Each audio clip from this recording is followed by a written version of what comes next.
Terima kasih Puan Speaker kerana membenarkan saya untuk menyertai dalam perbahasan pada malam ini. Dan Puan Speaker, Belanjawan Madani tahun 2023 telah pun dibentangkan 2 minggu yang lepas, yang mana kita telah nampak satu peruntukan ataupun belanjawan sebanyak 388.1 bilion ringgit yang merupakan satu angka yang paling tinggi dalam sejarah negara kita. Dan ini sekali lagi menunjukkan bahawa keazaman kerajaan untuk membawa negara ke hadapan dengan suatu anggaran perbelanjaan pembangunan sebanyak 99 bilion.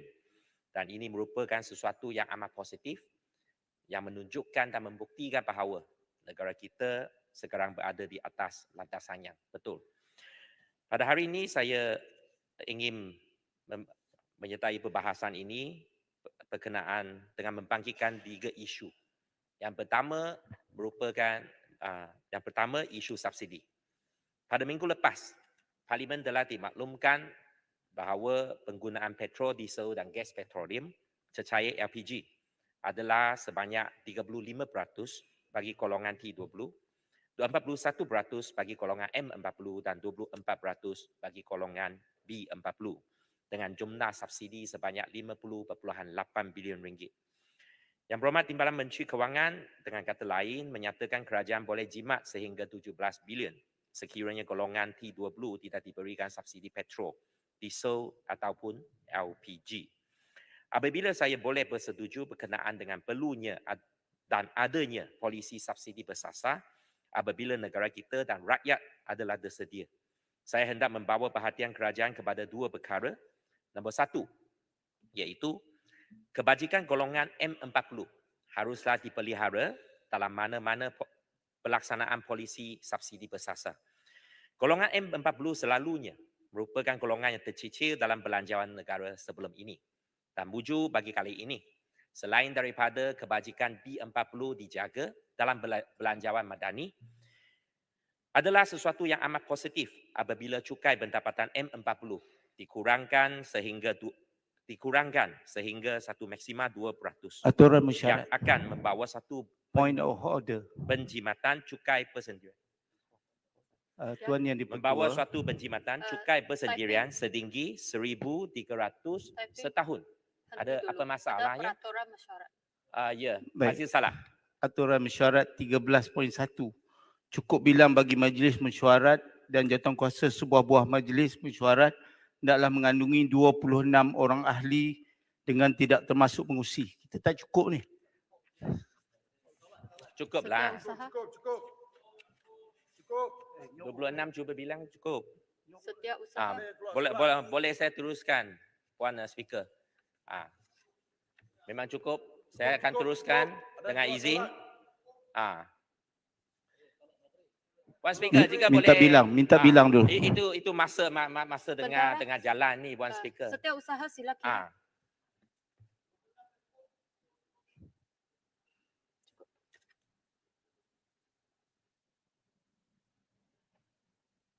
Sila kira.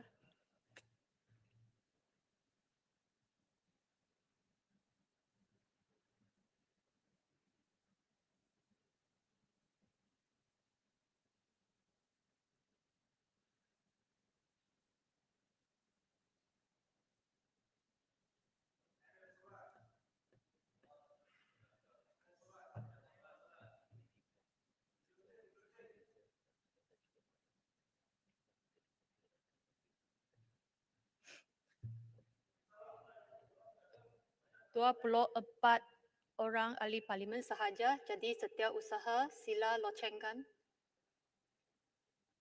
Tekan loceng. Menteri selalu ponting mah.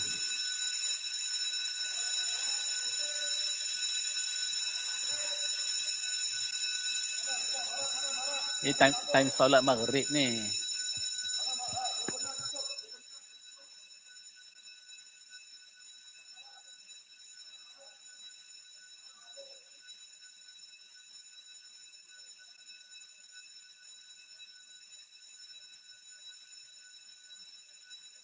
Speaker, ada yang ramai yang sedang bersolat. Tak patut Pasir Salak panggil quorum kerana ramai yang keluar untuk bersolat. Waktu solat. Jangan jadikan isu Pasir Salak. Tolong sensitif Ini sikit. sengaja nak buat Jangan jadikan isu. ada isu Peraturan. Ramai yang telah keluar bersolat. Tolong. Sudah cukup quorum. Typing, teruskan ucapan. Terima kasih Puan Speaker. Pohon adjustkan. Pasir Salak tak Tak apa. Pohon betulkan jam sekali lagi. Tadi 7 minit dah tinggal. Tambah 3 minit lagi. Ya, terima kasih. Pasir Salak. Okey, terima kasih Puan Speaker. Sekiranya kita berbicara berkenaan dengan polisi subsidi bersasar bagi bahan petroleum. Kejap, Puan Speaker, pohon Saya suruh tambah. ya, pohon perbetulkan jam yang ada tu. Boleh ya? Okey, terima kasih Puan Speaker. Sekiranya kita berbicara berkenaan dengan polisi subsidi bersasar bagi bahan petroleum, kerajaan perlu memastikan kebajikan dan kepentingan golongan M40 adalah dipelihara. Golongan M40 merupakan golongan yang membayar cukai tetapi dengan berpendapatan sederhana, tidak mempunyai tunai dalam tangan yang lebih, tak akan terjejas dan berasa impak yang tinggi dengan setiap kali peningkatan harga petrol. Kerajaan perlu menyatakan apakah langkah-langkah yang akan diambil untuk meminimumkan impak polisi subsidi bersasar terhadap golongan M40. Nombor 2, ketirisan dalam pemberian subsidi. Laporan Ketua Audit Negara benar mendedarkan dari tahun 2015 sehingga 2017. Dianggarkan terdapat ketirisan berjumlah 1.72 bilion bagi subsidi gas LPG sahaja. Tidak ada sesiapa tahu berkenaan dengan ketirisan penggunaan ini bagi bahan petroleum yang lain iaitu petrol dan diesel. Perkara ini harus diambil perhatian serius kerana mana-mana penjimatan daripada ketirisan yang berlaku akan dapat digunakan untuk kebaikan dan juga kebajikan rakyat. Puan Speaker, Belanjawan Madani 2023 juga memperuntukkan sejumlah 900 juta untuk kerja-kerja menyelenggara kemudahan semua jenis sekolah, merangkumi sekolah kebangsaan, sekolah agama, sekolah jenis kebangsaan Cina dan sekolah jenis kebangsaan Tamil. Seperti pembaikan bagi kerja-kerja seperti pembaikan dandas, pendawaian dan saluran sekolah serta menggantikan berabut dan juga peralatan asrama dan kelas yang telah uzul. Penambahan peruntukan sebanyak 50 juta ini berbanding dengan tahun 2022 sebanyak 850 juta adalah amat dialu-alukan. Dan ini sekali lagi menunjukkan kerajaan perpaduan amat menitik beratkan sektor pendidikan dan kebajikan para pelajar. Walau bagaimanapun, saya memohon pihak Kementerian Pendidikan Malaysia untuk memperhalusi sistem penyemakan dan kelulusan peruntukan bagi peruntukan ini. Kerana penyaluran peruntukan pada tahun 2022 telah membawa isu ketidakadilan dan ketidakseimbangan antara sekolah-sekolah yang terbabit. Saya telah menerima banyak aduan dan balasan daripada sekolah-sekolah dari aliran-aliran perlainan bahawa mereka tidak menerima peruntukan bagi tahun 2022.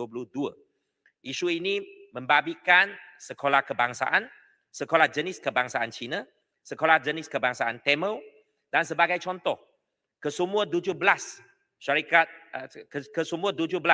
sekolah jenis kebangsaan Cina di kawasan Larut Matang Selama telah ditolak permohonan mereka untuk peruntukan penyelenggaraan dengan tanpa apa-apa alasan diberikan. Dan perkara yang sama juga berlaku ke atas majoriti sekolah kebangsaan yang ada di dalam kawasan daerah Larut Matang Selama. Ini merupakan kali pertama berlaku dalam sejarah. Saya ingin memberikan cadangan-cadangan berikut kepada Kementerian Pendidikan Malaysia. Nombor 1, KPM harus memastikan penyemakan permohonan peruntukan adalah dilakukan dengan telus, adil dan memastikan setiap sekolah yang ada memohon peruntukan diluluskan peruntukan pada amount yang sewajarnya. Nombor 2, kedua-dua jenis sekolah kerajaan dan sekolah bantuan kerajaan haruslah diberikan perhatian dan pertimbangan sama rata dan diberikan peluang untuk mendapat peruntukan. Bagi sekolah kerajaan, KPM harus mempertimbangkan untuk membenarkan peruntukan disalurkan secara OG kepada lembaga pengurus sekolah dan membolehkan LPS melantik kontraktor yang berkaliber yang pada fikiran sekolah patut yang sesuai. Ini dapat meningkatkan mutu projek yang dilaksanakan dengan merendahkan kos dan juga menjimatkan masa. Bagi sekolah bantuan kerajaan pula, sudah sampai masa kerajaan mempertimbangkan untuk menanggung pembayaran charge utility bagi pihak sekolah bantuan kerajaan. Sepanjang masa ini, sekolah bantuan kerajaan memikul beban yang tinggi untuk memastikan bil utility boleh dijelaskan setiap bulan. Seperti sekolah kerajaan, sekolah bantuan kerajaan juga merupakan sebahagian daripada sistem pendidikan negara dan tidak ada sebab kenapa bayaran utility tidak boleh ditanggung oleh pihak kerajaan. Isu ketiga, belanjawan madani 2023 juga memperuntukkan suatu jumlah sebanyak 388.1 bilion dan kita nampak sejumlah 289.1 bilion digunakan untuk belanja mengurus, manakala 99 bilion diperuntukkan bagi belanja pembangunan, meningkat daripada 75.6 bilion pada tahun 2022 dan 64 bilion pada tahun 2021.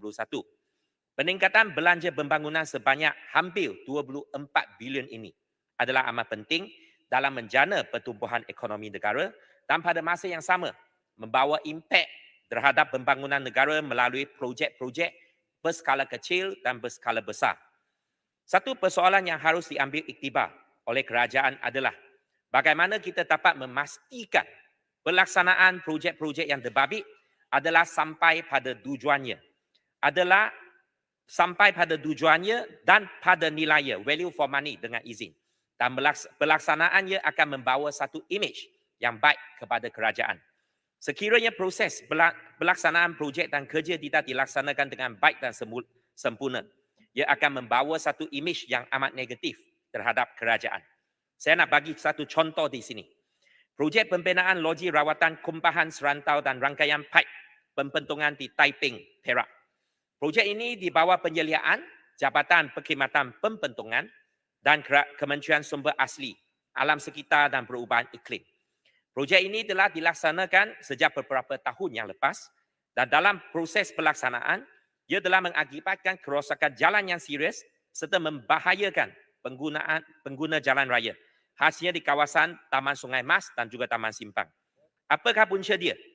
Dalam keadaan biasa, kontraktor-kontraktor akan menurak ataupun menampau semula kerosakan jalan akibat daripada projek mereka. Sama ada atas inisiatif sendiri ataupun selepas menerima aduan daripada wakil rakyat ataupun pihak berkuasa tempatan. Namun, dalam projek ini, kontraktor yang terbabit dalam projek ini telah gagal melaksanakan kerja-kerja penurapan ataupun penampalan walaupun berkali-kali ditesak oleh Majlis Perbandaran Taiping dan juga selepas perjumpaan, perbincangan dan aduan oleh wakil rakyat. Sikap kontraktor berbabit bagaikan melepaskan batuk di tangga. Selepas aduan dibuat, kontraktor segadah pergi buat site visit, mengisi lubang jalan dengan simen dan ini bukan sahaja merupakan satu sikap yang sambil lewa, tetapi merupakan satu penghinaan terhadap kerajaan apabila kontraktor langsung tidak bimbang dan tidak akan menghiraukan aduan yang disampaikan.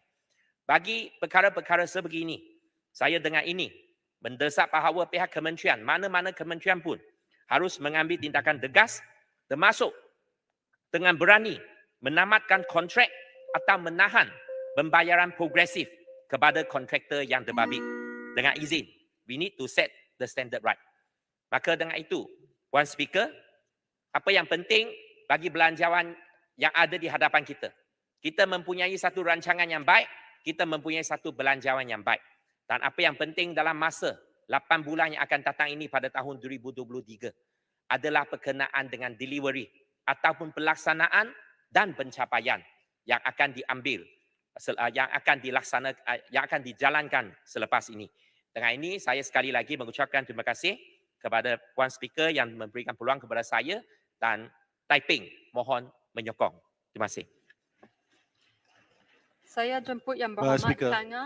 Mbak Speaker, atas peraturan yang sama, peraturan 13. Saya mohon peraturan Puan Timbalan Speaker memberi teguran kepada ahli Parlimen Pasir Salak yang sengaja membangkitkan isu quorum ketika ramai yang sedang solat? Adakah ini tabiat Ahli Parlimen Perikatan Nasional? Ketika ramai yang sedang bersolat, beliau panggil quorum. Ini dilakukan dengan sengaja. So, saya minta beliau diberi teguran dan amaran keras supaya tidak mengulangi perkara ini. Saya setuju Puan Yang di-Pertua. Saya pun sekarang nak pergi solat pun saya tak tahu sama ada kita akan cukup quorum atau tidak. Jadi saya rasa janganlah buat perkara macam ni. Kita tahu kenapa tak cukup, nampak macam tak ramai tadi sebab orang pergi solat. Jadi saya harap kita janganlah menyusahkan orang lain semasa Okey. waktu maghrib ni. Points taken. Kelakuan yang tidak sepatutnya dilakukan. Celutong, cukup. Okay. Yang kedua, saya nak bagi penjelasan sikit. Kan? Yang solat tu solatlah. Tapi yang bukan Islam yang tak solat tu yang sepatutnya masuk dalam dewan. Cukup, cukup. Saya jemput Yang Berhormat Kang Ah.